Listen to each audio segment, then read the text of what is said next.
കഴിഞ്ഞ ദിവസം ചെയ്ത ഫ്രിഡ്ജുമായി ബന്ധപ്പെട്ട വീഡിയോ കണ്ട വ്യൂവർ അവരുടെ ഫ്രിഡ്ജിന്റെ ഡോർ കൃത്യമായി അടയുന്നില്ല, എന്താവും കാരണം എന്ന് ചോദിച്ചിരുന്നു. ഫ്രിഡ്ജിന്റെ ഡോർ അടയാതിരിക്കുന്നതിന് പല കാരണങ്ങളുണ്ട്. ഒന്ന്, നമ്മുടെ ഉപയോഗത്തിൽ വരുന്ന പ്രശ്നങ്ങൾ കൊണ്ട് വരാം. ഫ്രിഡ്ജ് സ്ഥാപിച്ചിരിക്കുന്നതുമായി ബന്ധപ്പെട്ട് വരാം. ഫ്രിഡ്ജിന്റെ തകരാറ് കൊണ്ടും വരാം.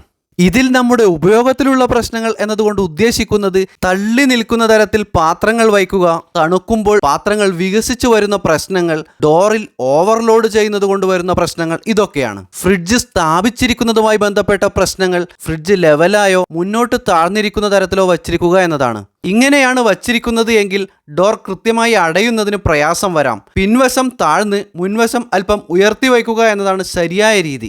ഫ്രിഡ്ജിൻ്റെതായ തകരാറ് എന്നതുകൊണ്ട് ഉദ്ദേശിക്കുന്നത് ഇവയുടെ ബീഡിങ് ഹാർഡായതോ കേടുവന്നതോ ആണെങ്കിലും ഡോറിന്റെ മാഗ്നറ്റ് പവർ കുറഞ്ഞതുകൊണ്ടും ഇങ്ങനെ വരാറുണ്ട്. ഇതൊക്കെ പരിഹരിക്കുകയാണെങ്കിൽ ഡോർ നല്ല രീതിയിൽ തന്നെ ചേർത്തടയ്ക്കാൻ സാധിക്കും. വീഡിയോ ഇഷ്ടമായ ലൈക്ക് ചെയ്യാനും ആദ്യമായി കാണുന്നവർ കൂടെ കൂട്ടാനും മറക്കേണ്ട.